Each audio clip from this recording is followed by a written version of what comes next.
Hi students, this week we're talking about the Renaissance, roughly from the 1400s to 1600s. The word Renaissance itself means rebirth, and this was indeed a time of rebirth, a time of art becoming a highly esteemed practice. The artist Michelangelo said, "Great princes are not held in as great honor. It is the painter that is called divine." These were people living amongst the ruins of the ancient world, the ancient Greeks and the ancient Romans, and prior to this period of time had been the Dark Ages and the Middle Ages, a long period of time characterized primarily by religious feuding, wars, invasions.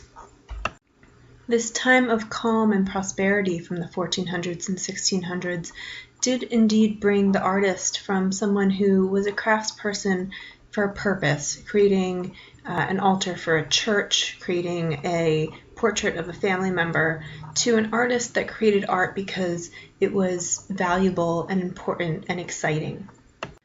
Renaissance people also were focused on a more humanistic point of view, that we weren't worthless or useless in God's eyes, but a perfect creation. And as a result of that, it was our duty and obligation to utilize that creativity and soar to our complete potential, shifting from the idea that God and heaven were something down the road, something for the hereafter, to the idea that God and heaven were a part of the lives we live every day. Artists of the Renaissance and men of the Renaissance were often interested in a wide variety of things, and that's why we called them Renaissance men. These Renaissance men, like Michelangelo, Leonardo da Vinci, and many others, were studying grammar and rhetoric, poetry, history, politics, philosophy, Greek and Latin texts, mathematics.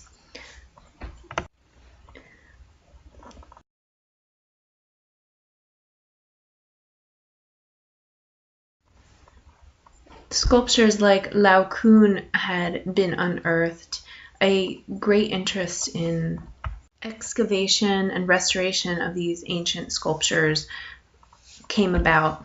And even more important than that, the artists of the time were studying these sculptures. They were looking to them for anatomy and an understanding of how to represent images of men.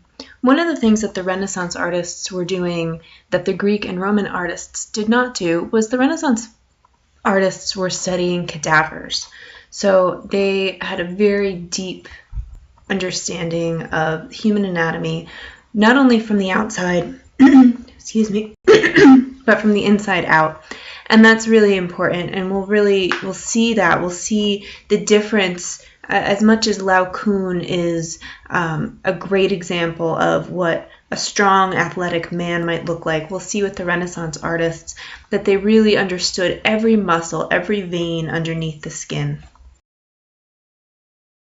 The Renaissance world we're going to look at primarily takes place in this region of Italy, parts of France, and parts of Spain as well. And when we talk about the Northern Renaissance, we're talking about areas north of this line here. Another thing that Renaissance artists began doing, which we hadn't really seen at all prior to this, was an interest in observing the natural world. So landscape portraits or images of the countryside begin to be seen during this period of time. They were actually studying the effects of light, the contrast, the sharp contrast of light and dark next to each other. That's called chiaroscuro, and we'll look at that a little closer later on. They also understood deeply the idea of perspective, that things that are farther away are smaller than nearer ones. And that's called specifically linear perspective. And that was really something that the Renaissance people invented and understood deeply. The nude figure also reappears, which had been really hidden away during this highly religious Middle Ages period. In thinking about the ancient Greeks, we talked about how their sculptures were really idealized beauty, not as much naturalized beauty. And the Renaissance artists really seemed to focus on that. The idea, this is a quote from Albrecht Dürer, a very early Renaissance printmaker. Take the head from some, the chest, arm, leg, and foot from many beautiful things. Something good may be gathered, even as honey is gathered from many flowers. So taking little bits and pieces of the best and putting them together to make the finest works of art. These artists were not only considered to be highly esteemed and highly valued for what they were able to do, but they became to be parts of the noble courts. They were considered, to a certain extent, nobility. There was also a strong middle class, so not just the noble class was able to commission art, but a middle class that was rich, socially ambitious, and had money to spend was really one of the driving forces for this prolific period of artistic renaissance. This is the statue of Mark by Donatello, made in 1411.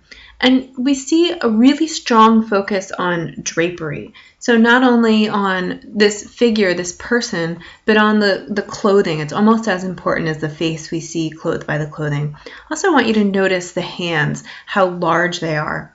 What they would have done, they would have sculpted a full-scale model of a nude man, and then draped clay-soaked linen, arranging the folds. Once they had done that, they would make a copy in marble. So what we're seeing is a marble copy of this original clay practice sculpture. The statue is placed in a niche. That's the setting that it's in here. And the stance that he's in is what's called a contrapposto stance. So the hips shifted and the shoulders shifted. This was something that the Greeks and Romans used quite a bit as showing a casual stance. This figure stands independently and he's not dependent on the framework behind him.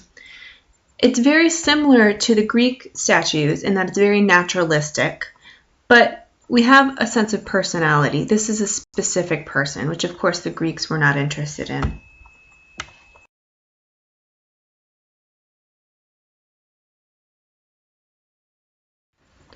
This is a fresco, which is, of course, wet plaster. As it's drying, pigment is applied to it in order to leave a very permanent image. And the subject matter is the Holy Trinity, with Virgin, St. John, and donors. Let's look at some of these characters here. The Holy Trinity is seen right here. So we have the Father, the Son, and it's a little easier to see in your textbook. Right here is a white dove, and that signifies the Holy Ghost. I want to point out, before we look at the rest of the characters, the shape here, a very distinguished shape of a triangle. And this is a holy triangle we call sometimes the sable triangle. And often when we have these holy characters, they're set within a triangle. And that is another reference, the triangle, of course, having three corners, to the Father, the Son, and the Holy Spirit. So we have the Father, the Son, the Holy Spirit. So we have God, the all-powerful, all-present God. We have God as Jesus Christ. And then we have the ethereal God that lives everywhere, represented by the dove. Here is the Virgin. Here is St. John, who was a cousin of Christ. We'll see some images shortly of Christ as a child with the Virgin. And sometimes when there's another child there, that's going to be St. John, because they were cousins. Jesus and St. John were cousins, grew up together. And here on the outside, looking in at the scene, kneeling in prayer, are the donors or the patrons, the people that would have paid the money in order to have this image created. At the bottom here, we have a skeleton signifying our mortality. And the inscription right above the skeleton there, it says, "I was once what you are, and what I am you shall become," in reference to the resurrection. So looking at the form, the greater form here, we have the sable triangle, and then it's set within the vault of a church. So here's this great barrel vault above the figures, and we're really meant to see them on a stage being set inside the church. The coffered ceiling here, what kind of columns are these? We know these are Corinthian columns with the flutes coming down here. Here we have Doric columns, that C-shaped columns. And at the bottom, set outside the scene, they're not allowed to be part of the scene, they're just slightly removed, are these patrons. I have this slide in here just to show you where they would have gotten the image of that barrel-vaulted ceiling. This is St. Andrea's Church, and we can see this great big barrel-vaulted ceiling with the coffered recessed panels in the top. In Raphael's Madonna of the Meadows, we have another example of that implied triangle referencing the Holy Trinity, the Father, Son, and Holy Spirit. Here is the Virgin Mary seated, holding back a little baby Jesus. And as I mentioned in the last slide or 2 slides ago, when we see another child with Christ, that's going to be St. John, his cousin. We're getting a sense of foreshadowing here. St. John is handing baby Jesus the cross, or the shepherd's crook here. And Jesus eventually died on the cross, and we're supposed to see the innocence here, but understand that eventually he will be put to the greatest test of all, the test of dying for our sins. We started the lecture out with a statue by Donatello, the same artist, from 1411. So these are about 15 years later, and you can see they're very, very different from his earlier works. On the left-hand side, this is a statue of David. David was a young boy who was an Israelite, and his brothers were fighting the Philistines. They had invaded their territory, and every day the brothers were coming home quite devastated by their war efforts. This young boy took it upon himself. He gathered up his slingshot and went out to the battle and was able to slay the giant king, the Philistine king, Goliath. And here we have David standing on the head of Goliath. So he flung his slingshot at Goliath, killed him with one shot, chopped his head off, and generally we see him, or when we see him with the head.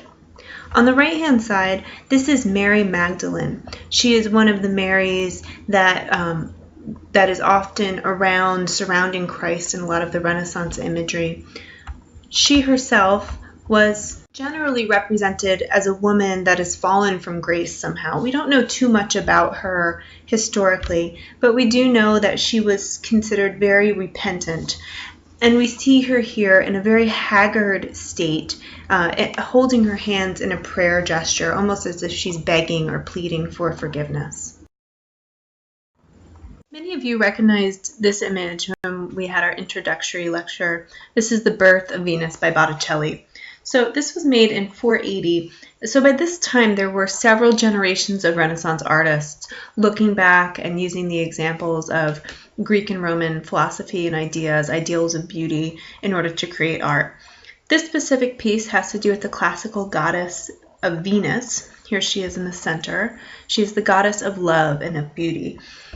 On the left-hand side, we have god Zephyr and his wife blowing Venus towards shore, where she is going to be clothed by the allegory of spring. This figure over here represents spring. Venus was modeled after a sculpture that Botticelli was very familiar with. We looked at the sculpture last class, the Aphrodite of Knidos. So here she is on the left-hand side, the Aphrodite of Knidos, and the Venus on the right here, using the same gestures. The period of the High Renaissance produced the artists that we're most familiar with, like Da Vinci and Michelangelo. This period was a period of very prosperous art, primarily in the cities of Florence, Rome, and Venice, spanning the time from 1490 to about 1530. The Renaissance man was someone who applied himself to many different interests and was capable of doing and being masterful of many, many different things.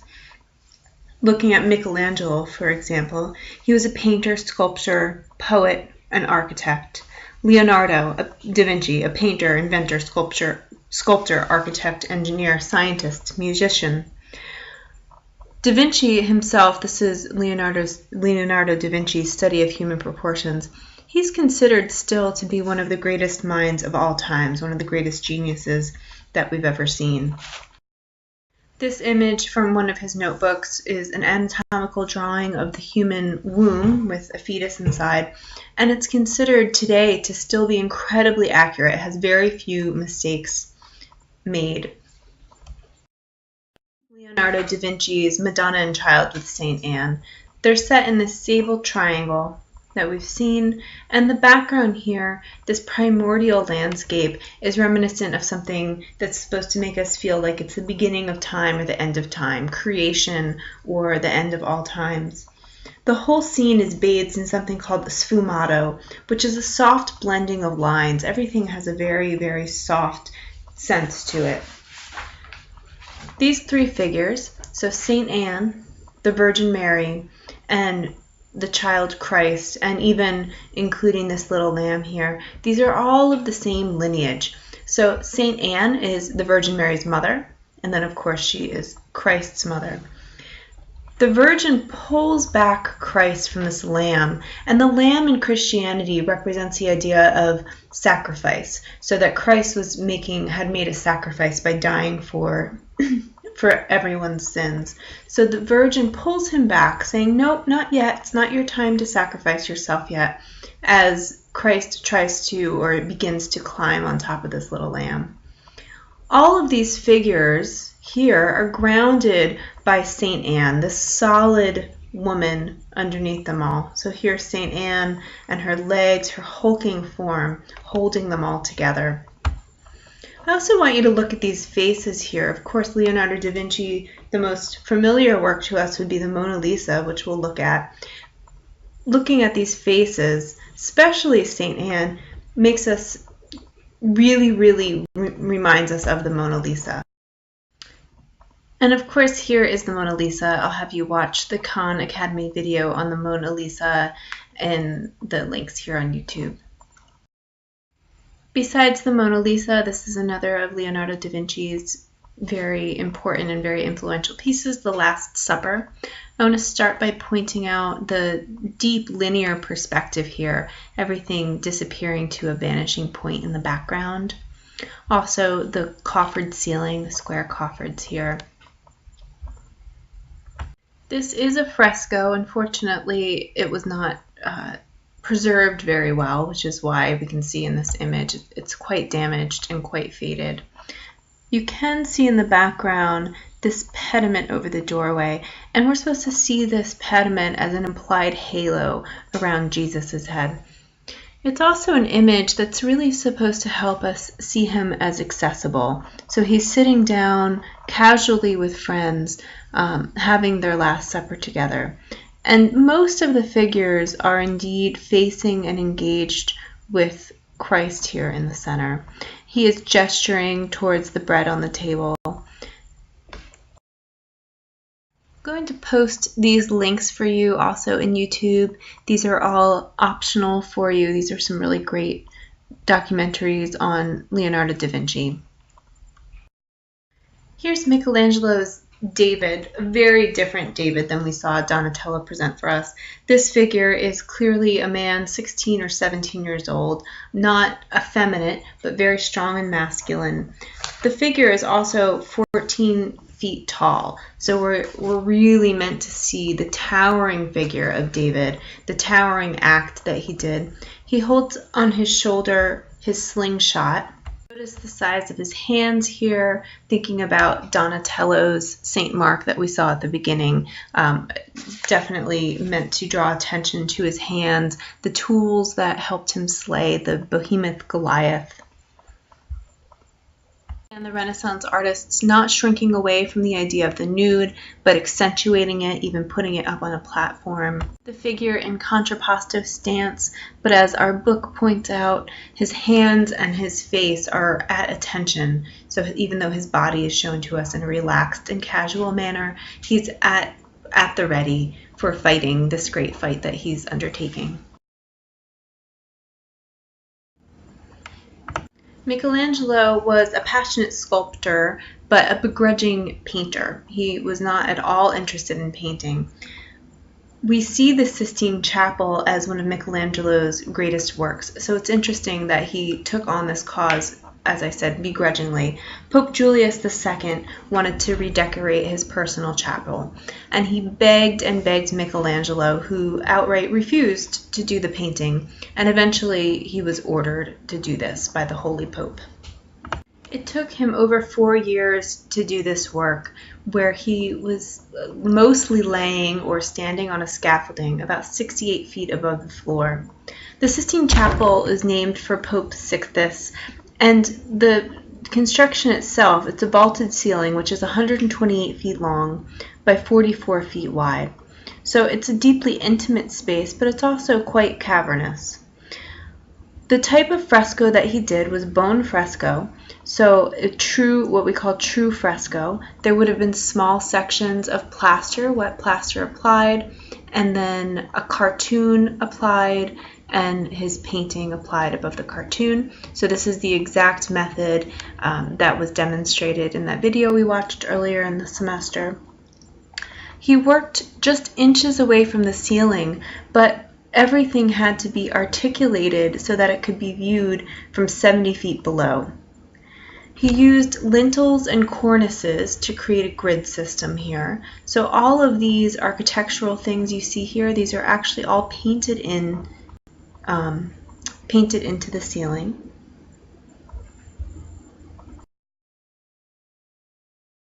On the left and the right here, we see these ancient Greek prophets. So here they are here. And then on the bottom in these triangular cornices are sibyls, or women gifted with prophecy. In the center are scenes from Genesis, and in between all these scenes are these little anugis, or perfected beings, helping us to draw attention into these grids. In the center here is the creation of Adam, so God's giving life to Adam. Here, the creation of Adam and Eve.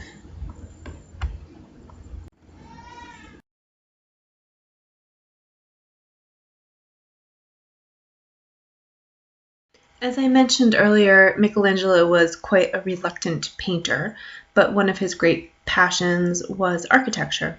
This is St. Peter's Basilica, built in 1546, and unfortunately Michelangelo did not live to see it completed. The lower panels of the Sistine Chapel were painted at later dates. This is a piece by Raphael, Paul Preaching at Athens. And these were large watercolors that were done on paper, and then they were applied to canvas and mounted on the walls of the Sistine Chapel.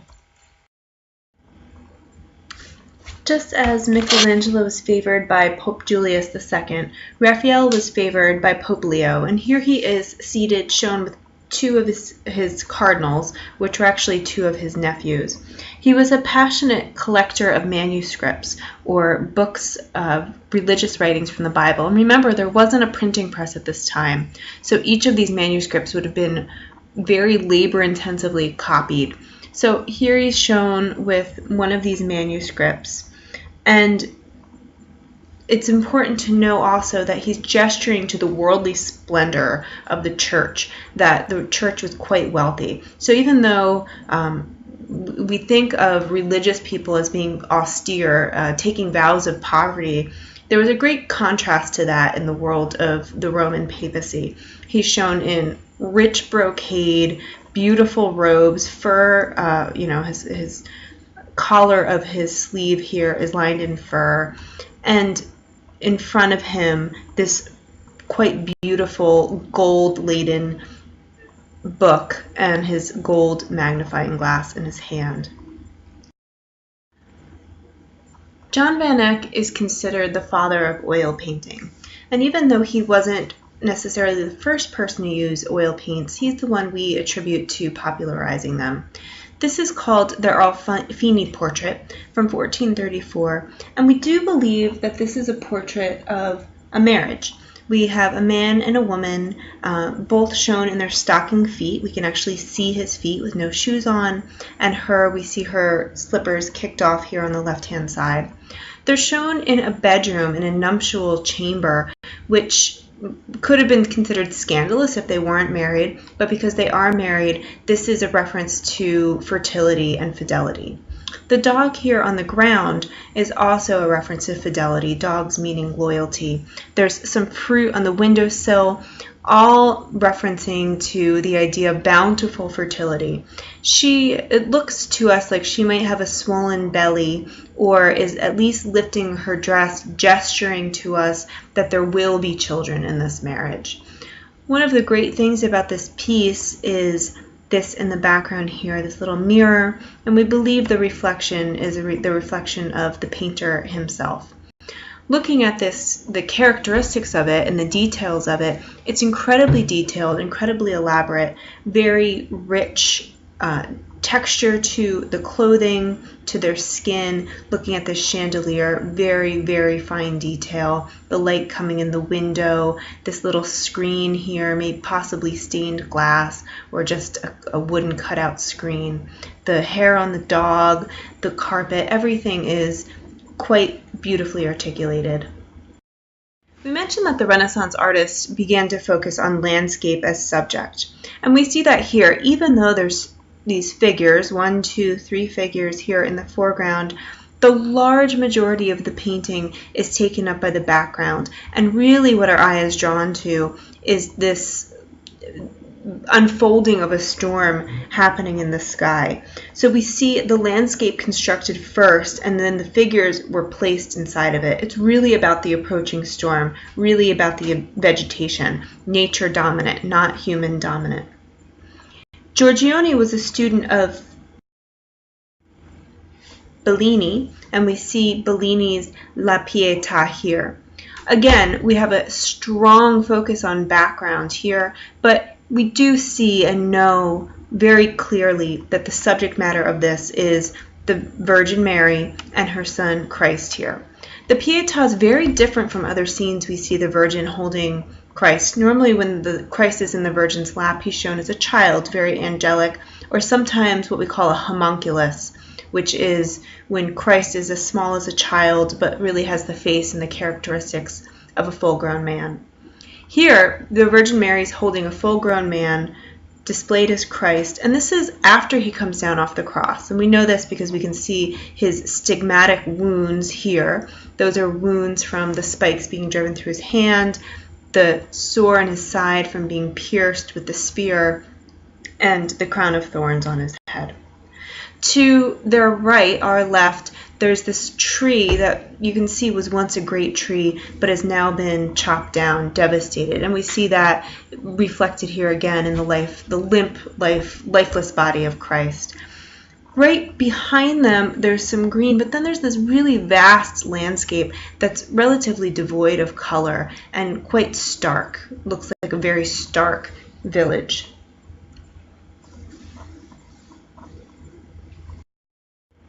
Another fantastic subject matter that comes to us, and we'll see more and more moving out of the Renaissance, is the subject of the Annunciation. And that is the time when the angel Gabriel here comes to the Virgin Mary and tells her that she is pregnant with the child of Christ. And of course we call her the Virgin Mary because she's supposed to have never had relations with men. So this holy thing that has happened, this miraculous thing that has happened, is quite extraordinary. It's a miracle. The image of the Annunciation generally has the Virgin Mary, an angel, and often will have a dove or a bird flying down to Mary. So it's the moment, sometimes it's also displayed as a small angel or cherub. It's the moment that she's being impregnated with Christ. And in this image, this specific Annunciation, we see the heavens opening up. So all these angels on the right-hand side and these chubby little cherubs on the left-hand side are pulling back the clouds of heaven in order to allow this Holy Spirit dove to fly down to Mary. When we happen upon Mary in these scenes, she's very often shown seated or kneeling in prayer, and generally is holding a prayer book or a Bible in her hand. We have Mary as a patron saint of women, of childbirth, of fertility, but she's also a patron saint or a saint that we pray to in reference to learning and intellect. So she's often associated with reading, writing, arithmetic as a guardian saint for us. The North Renaissance was very different from the South. At the beginning, I drew that line across the map and said we'll have the Renaissance in the South that takes place primarily in Italy, and then we have the Renaissance in the North. And this is a scene from the North. This is the Limbourg Brothers. This was a series of panels. There were 12 of them that had to do with the changing seasons. And we can see in this image, this is clearly a winter season. These women inside warming their legs, drying their dresses out by a little roaring fire. There's a lot of things happening kind of on top of each other, very cartoon-like. So this is almost a cell in a cartoon. This is a cell in a cartoon. This is a separate, there's all these different things happening. A man chopping wood. This man clearly bringing wares from this village home, or this out of the village home, down this road to the village and town. You'll notice that things are very flat, very two-dimensional, and there's not a clear sense of linear perspective, that brilliant perspective developed by the Renaissance artists in the South. Things that are further away, yes, they are smaller, but we don't really understand that perspective here. Things are not disappearing towards a vanishing point in this foreground image here. This Annunciation from the North also lacks linear perspective. Things are a little skewed in this room and in our vision. This Annunciation, here we have the angel coming to the Virgin Mary, is very different from the last one. There's no heavenly light filtering in. There's not this great big raucous energy in the sky. What we do have is, and it's hard to see in this slide, but we have a tiny little cherub carrying a tiny little cross, and the cross is pointed directly towards the belly of Mary. On the left-hand side, we have a priest and a woman. These would have been the patrons or the head priest for the Merode family. And on the right-hand side, we have someone displayed here who we often don't see, and this is Joseph, Jesus' father. He's shown building a mouse trap. He was a carpenter, and we often attribute Christ's line of work to carpentry.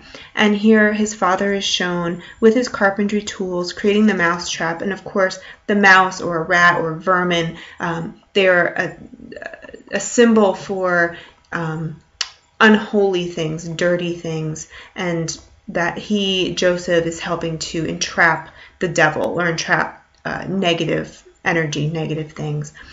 I just want to point out again the lack of perspective. You're seeing both the front of the table and also the entire top of the table, and that is not a normal perspective.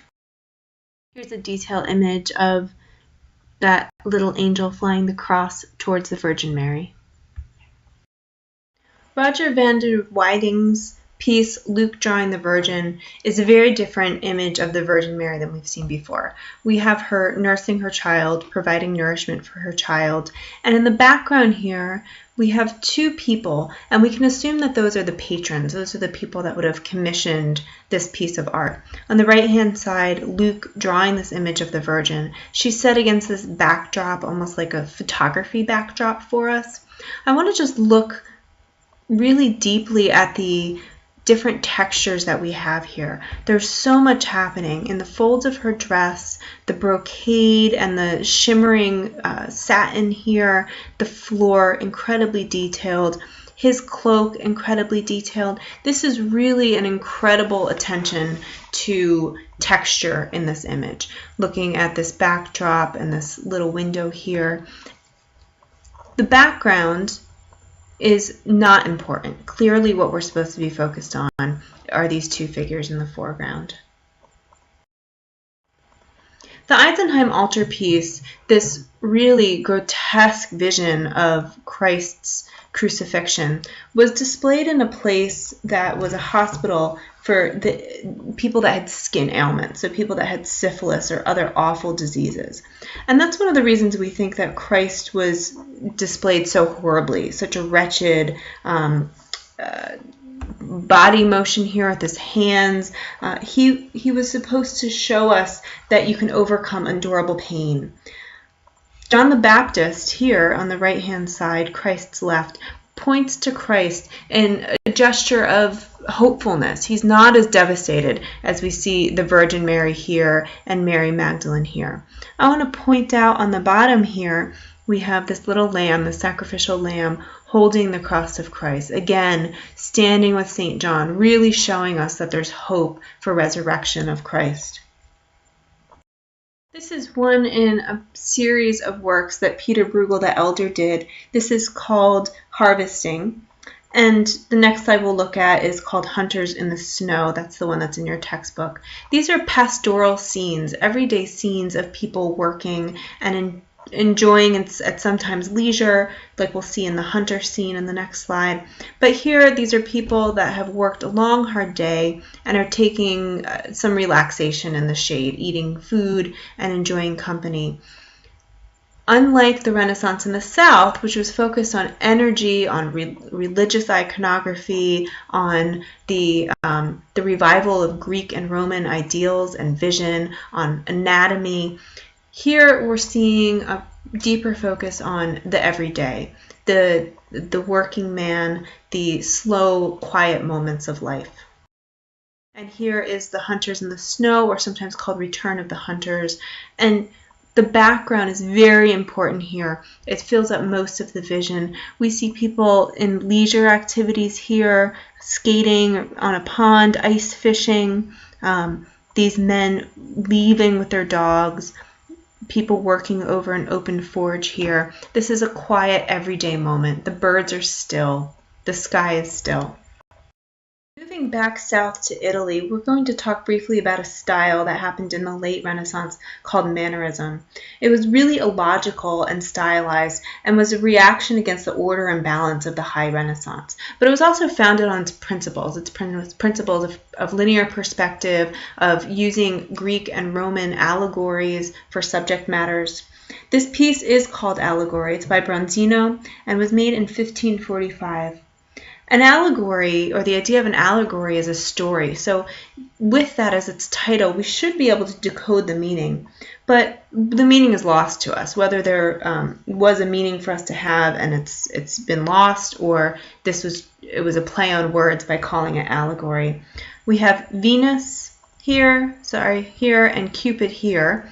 Cupid is Venus's son, but they're locked in a sensual and erotic position, which is very contrary, of course, to mother and son's behavior. Their bodies and all the bodies in the figures are all these kind of twisting forms. On the bottom right here, we have two masks, a beautiful mask and a mask of horror, so symbolizing the two sides of drama, beauty, romance, and tragedy and horror.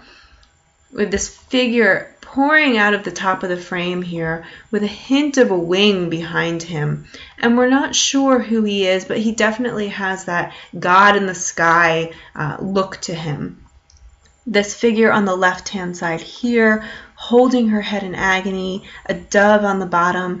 Everything is nonsensical, piled on top of each other. This young girl here, whose head doesn't quite reach the shoulders on her body. Her neck would have to be very long. This figure up here.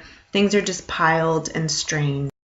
Tintoretto's version of the Last Supper is very different than Da Vinci's. This really has those deep manneristic ideals that we were talking about, that sense of energy, sense of illogical space.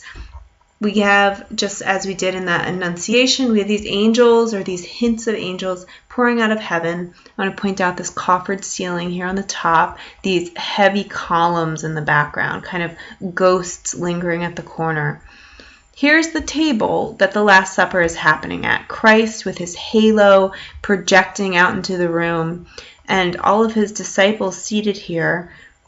Something in his hands he's showing to this disciple to his right. But I want to point out the rest of the figures in the room, and that's one of the things that's so fascinating about Tintoretto's version of this image.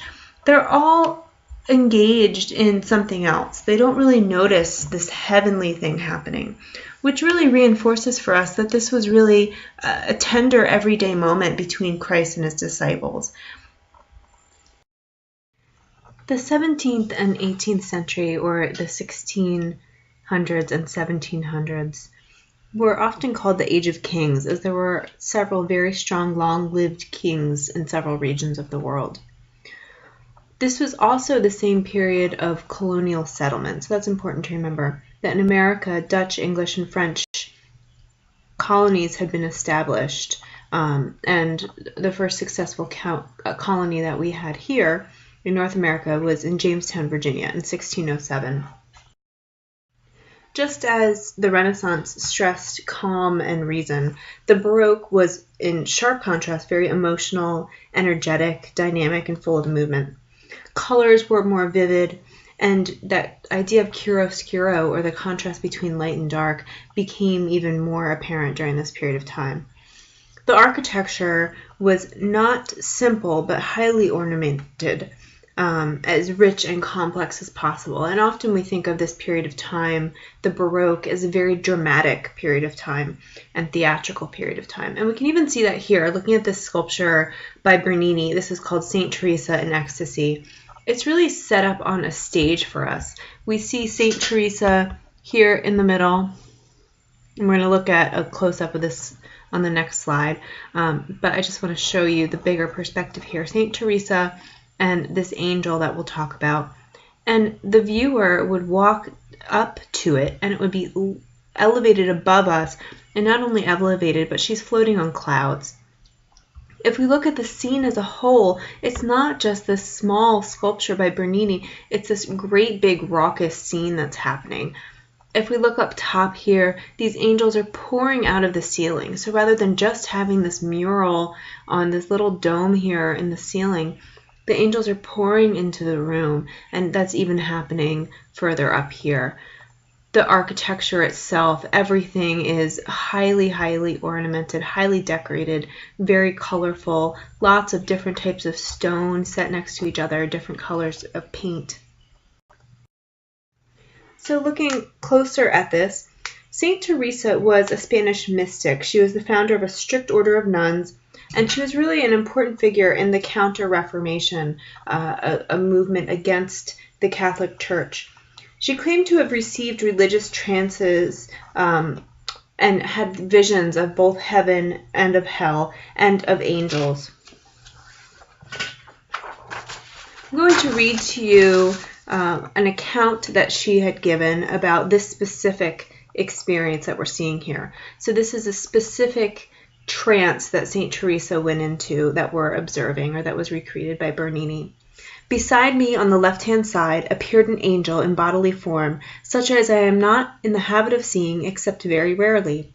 He was not tall but short and very beautiful, and his face was so aflame that he appeared to be one of the highest ranks of angels, who seemed to be all afire. In his hands I saw a great golden spear, and at the iron tip there appeared to be a point of fire. This he plunged into my heart several times, so that it penetrated to my entrails. When he pulled it out, I felt that he took them with it, and left me utterly consumed by the great love of God. The pain was so severe that it made me utter several moans. The sweetness caused by this intense pain is so extreme that one cannot possibly wish it to cease. This is not a physical, but a spiritual pain, though the body has some share in it, even a considerable share. So as I mentioned, we see her as being up on stage, the curtains parted to reveal her in a swoon, the angel in the middle of another thrust. She's lifted up on this cloud here, these stony clouds. The angel himself has a face of tenderness, of deep love and passion for Saint Teresa. I'm not going to talk a lot about Baroque architecture, but I did just want to share this here. This is San Carlo, or the St. Charles of the Four Fountains, built in 1665. And I just want to point out that rather than a square design or a rectangular design or even a circular design, they use an oval. This shape is repeated over and over again in this building. Here's one of the ovals here, and you can see this front curve here is echoed throughout the rest of the building. So there's a sense of undulation. These curve in, this curves out, this curves in. If you're looking at the profile of the building, if you're standing looking straight down this front wall, this area up here actually projects out above you. And that was very different, very unique. The idea of thrusting into our space, so that sense of drama and theater where the observer is somehow engaged in what they're observing. I want to point out these niches here. These would have been areas that statues would have been seated. And the highly intricate design, the columns and the inscriptions here. This is one of the most interesting pieces I think we'll look at this semester. This is a piece by Artemisia Gentileschi, and the title is Judith and the Maidservant with the Head of Holofernes. This is actually a story from the Bible. Judith was a very pious and beautiful Israelite woman. She was a widow. And remember, the Israelite people, that's the same as David, who had slayed Goliath. So these are people that are very strong in the biblical stories, very pious people. She had volunteered to rescue her people from the invading armies of the Assyrian general Holofernes. And what she did was she charmed Holofernes and when she met him, and he invited her to a banquet. She encouraged him to drink and drink and drink, and eventually he drank himself into a stupor, and she beheaded him, therefore weakening his armies. And we see this image here. Here's Judith, and here is her maidservant. And what you don't notice right away is the maidservant on the bottom is shoving the head of Holofernes into a bag. Judith was really obsessed with this subject matter. This is another one of her paintings. She did dozens of these paintings on this subject matter. So we have Judith again here on the right-hand side in the blue dress, and her maidservant in the red dress here, and of course Holofernes. So this is another scene from that same act, the act of beheading. And here yet another one, very similar to the last one. Slightly different posturing in all the figures, very different colors in all the figures. And this last example I have of Artemisia, the moment after he's been beheaded, his head is in a basket here, and the two figures are at attention, distracted or possibly hearing a noise. You see Judith's hand resting on her maidservant's shoulder here in almost a moment of panic. We can ask, why would she have painted these things? When we think about Goya, remember Saturn devouring his son that we talked about very early in the semester? He was a man that had seen acts of war in front of him all the time. He was seeing violence and trauma happening to his people. Artemisia experienced a very different type of trauma. Her trauma was very personal. She was one of very few women that were studying in these male schools of fine painting. So her family was quite wealthy, and she was apprenticed to a master. And in his studio, she, of course, being one of the only women, she had received several advances from other men that were in the studio that she was working in. One in particular, this man named Tassi, wouldn't leave her alone. He was sexually harassing her and eventually raped her and took her virginity and her purity. And of course, during that period of time, it's an awful thing that could happen at any time. But at that period of time, the fact that she wasn't a virgin meant that she could never have a pure marriage, that she might not be wanted by someone. Her father took great offense to this and brought Tassi to court. And Tassi was told to either marry her or that he would have to leave the city. And he chose to leave the city. He was supposed to leave for a period of 5 years. And because he was the person that he was and he had a lot of influential friends in the city, he only left for a very short time and was right back in the city. So she suffered this trauma and this embarrassment. This trial had gone on for a very long time. And for whatever reason, she latched onto this idea of Judith beheading Holofernes. This was a woman to her that had great control over a man that was tormenting his people. This subject matter was not uncommon. So this is Caravaggio. This was painted about 25 years before Judith's work, she would have been familiar with this. So Caravaggio was a late Renaissance artist, and you can see a very different rendering. The Judith we saw by Artemisia Gentileschi was very strong, very sure of herself. Caravaggio's Judith is a little more hesitant, a little grossed out by the act, and we see a very different version of a maidservant. This very sure, grumpy older woman here, ready to receive Caravaggio's head. Caravaggio primarily painted biblical stories. This is, of course, another biblical story, the Entombment of Christ. This was done a few years after his Judith beheading Holofernes. We mentioned that during the Baroque, the idea of chiaroscuro, or light and dark, being contrasted against each other became even more important visually. And you can really see that here. The whole background is shrouded in darkness, even this presumably where they're laying Christ's body down into the tomb here. It's all shuttered in darkness.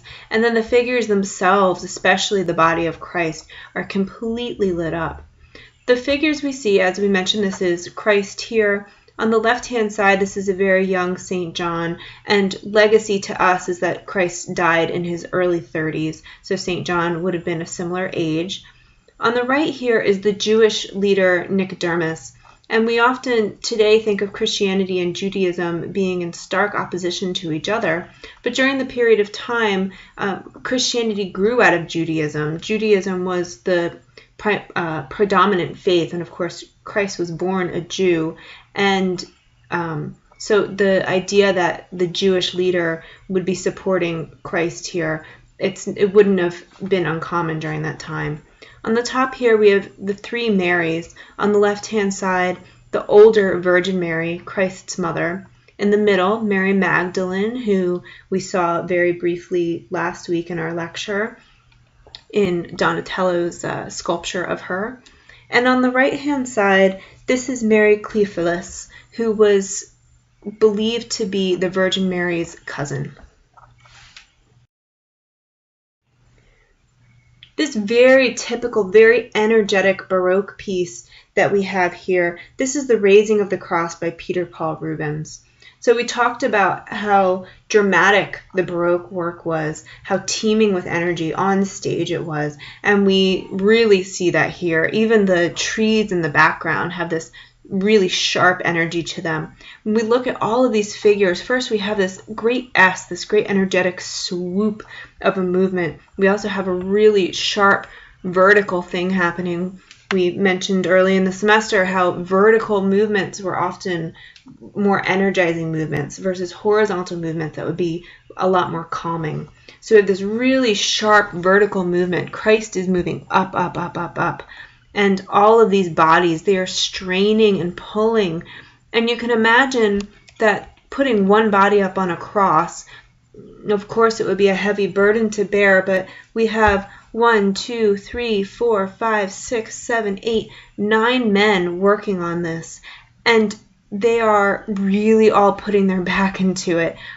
They are barely able to lift this burden of Christ. And also looking at Christ's body, he's really shown in the strength of a strong 30-something-year-old man. He's not shown as being crippled or being tired. He's shown in his full capacity here and looking up towards the heavens, up towards his soon-to-come salvation.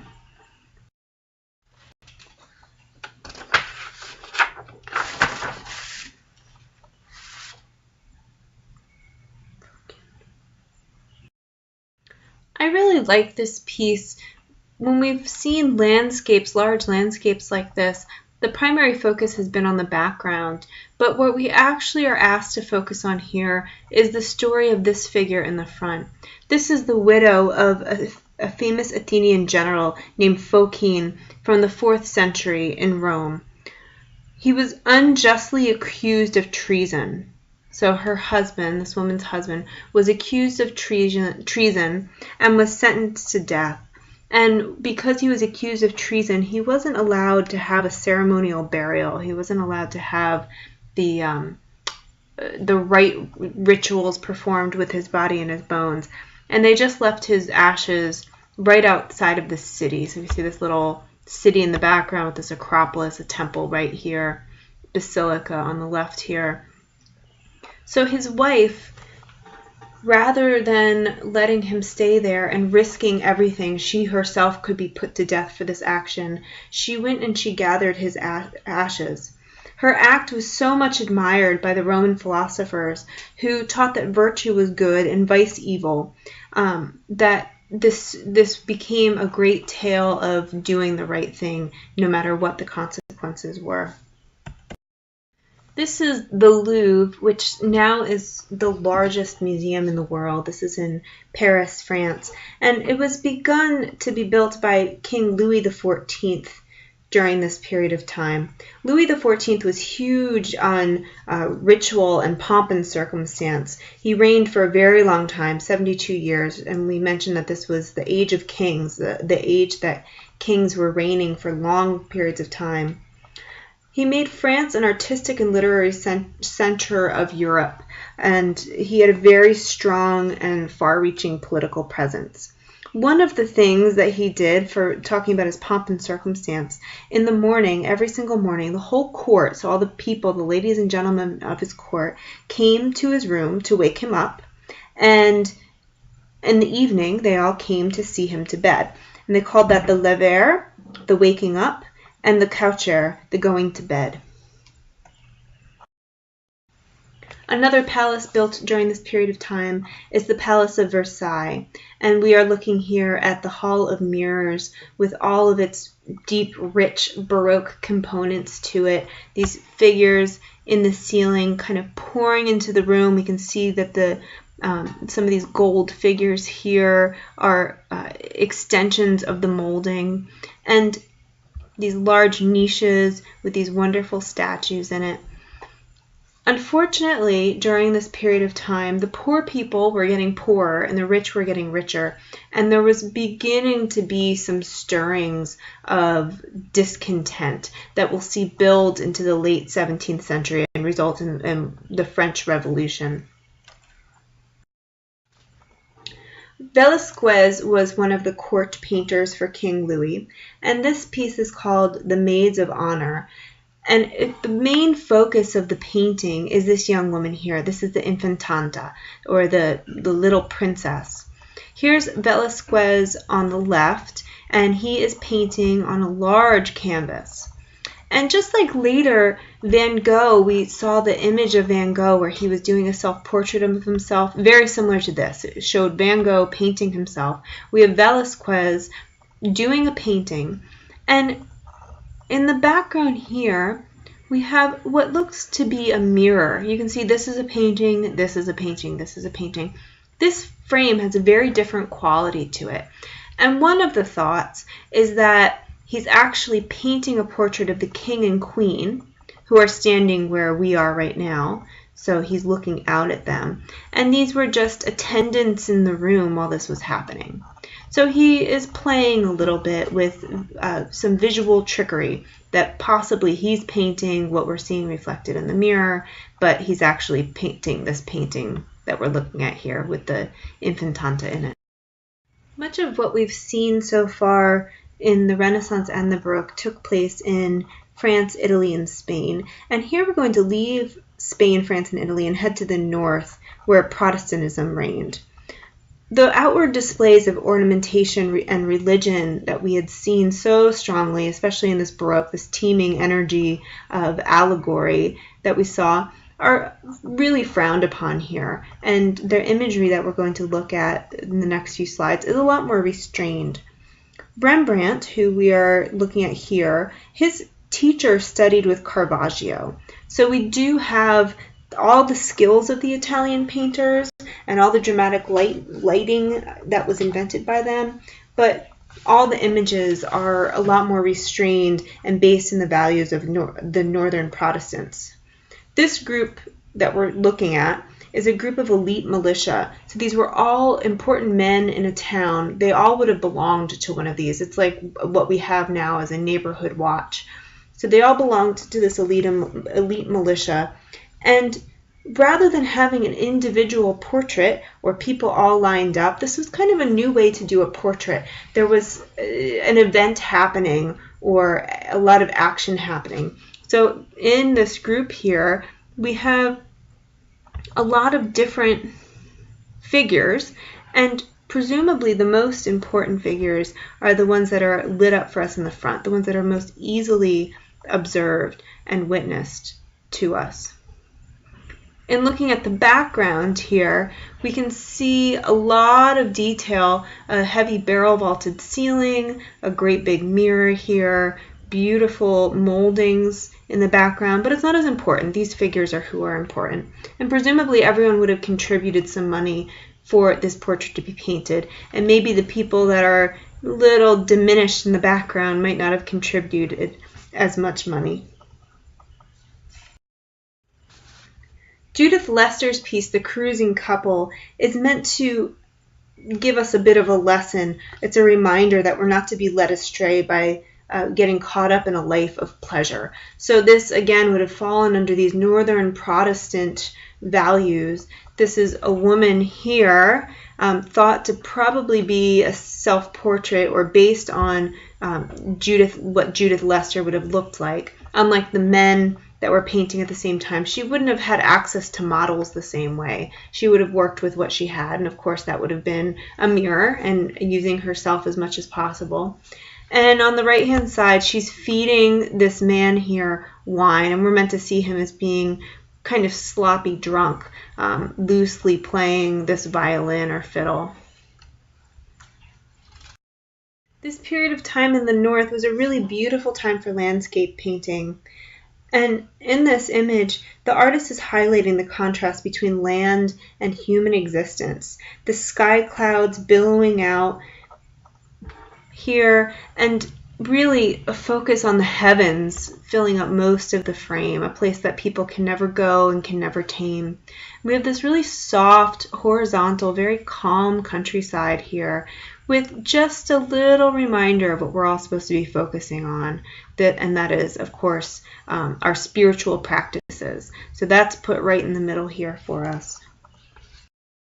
In the mid-1700s, we move into a period of time that we call the Rococo, and the word Rococo means quite literally shells, or rocks and shells.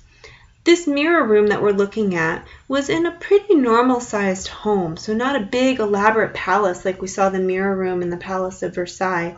This would have been just kind of an everyday average sitting room in an upper middle class family's home. It's really extravagant and ornate, but it's supposed to be a lot more personal. The Baroque colors were really intense and bold. Rococo was smaller, gentler, more romantic and lighthearted.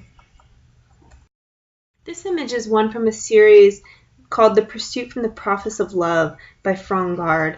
And we see that this is the late 1700s, so towards the end of the Baroque and Rococo period. This is heavily based in Romanticism, and we see this woman here being chased, taking chase, with two little girls hanging off her dress, this man trying to give her a flower. These figures up here, it looks like a fountain pouring out. It's almost hard to tell what's happening. The clouds and the trees all taking on shapes and characteristics of living, moving beings. So we have these little cherubs that are probably meant to be sculpture, but they almost look like they're on the outside watching this moment of passion and love. We have this little picnic blanket set up over here with fruit and grapes on top of it. Next week, we'll be picking up with the 18th and 19th century. We'll talk about the Impressionists, and we'll start to move into the modern era. Thanks so much, and hope you have a great week.